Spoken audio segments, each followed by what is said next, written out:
در دوره برنامه آموزشی اوید به پیشگیری حالتهای فوق‌العاده و عاقبت‌های آن، کمیته حالتهای فوق‌العاده و مدافع گردنی نزد حکومت جمهوری تاجیکستان در موافقت با وزارت معارف روز مدافع گردنی را در همه مؤسسات تعلیمی راه اندازی نموده است.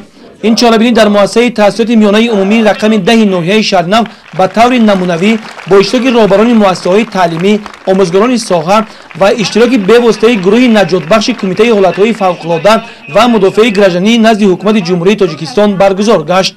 نخست در صحن مؤسسه با اشتراک نمایندگان مقامات اجرایی حکومت دولتی ناحیه شهرنو جمعیت برگزار گشته. معروضه‌های آموزگاران و نمایندگان ستاد اوید به حالتهای فوق‌العاده و مدافع گردنی ناحیه در موضوع راههای حفظ خوانندگان در حالتهای فوق‌العاده شنیده شد.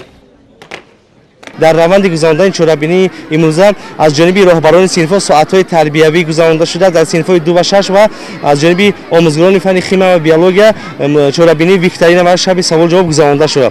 خاطر رسان نمود که طبق برنامه ترتیب داده شده در صنف‌های 2 6 ساعتی و در صنف‌های 6 15 ساعتی موضوعها امروز یعنی تاریخ 10 اپریل به پورگی برنامه اجرا کرده شد. خاطر رسان نمود که طبق رادیوی داخلی مؤسسه نیز دایر به چهاربینی‌های امروزه روز مدافع گردنی معلومات داده شد.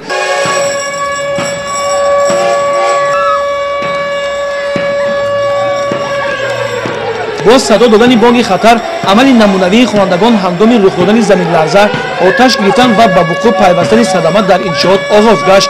خوانندگان صنف‌های بالایی به گروه‌های نجات بخش و یاریرسان جدا گشته با چست و چالاکی در عملیات اشتراک نمودند.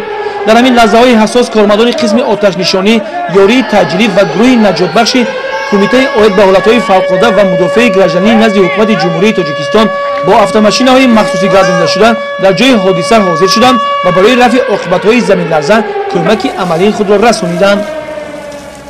مقصد تیار نمودن نیروهای غیر حربی این تمام مؤسسه ها در پیشگیری و رفع حالتهای فوق‌العاده باید همه وقت خیلی آماده باشند که همه حالتهای فوق‌العاده ای که در حدود مؤسسه یا تشکیلات کارخانه ها به وقوع میاد باید از جانب قوه وسطای آنها برطرف کرده شود. و امروز ما شاهد حال هستیم که مؤسسه تحصیلات میانه رقم 10 امروز تونست از عهده این وظیفه هایی که در دوشانه هست برآمدن و به همدیگر روی رساندن، جبر دیده و تمام آفت ها را برطرف کرده توانستند. و از تمام مؤسسه ها، از تمام زیرنظام های وظیفوی ما خواهش میکنیم که همین خیل هوشیاری و زیرکی و همین خیل آمادگی را از دست ندهند. در مؤسسه تعلیمی درس‌های کوشا در موضوعهای راههای حفظ خوانندگان از عاقبت‌های صدمه، عمل خوانندگان هنگام رخ دادن حالت‌های فوق‌العاده به خود و به دیگران رساندن یاری اولین طبی هنگام رخ دادن حالت‌های فوق‌العاده گذرانده شد. در آخر از جانب ماموریت مکتب، شعبه معارف و ستاد اوید به حالت‌های فوق‌العاده و مدافع گردنی به بهترین اشتراکچیان افتخارنامه و تحفه‌های خاطره‌ای تقدیم کرده شد.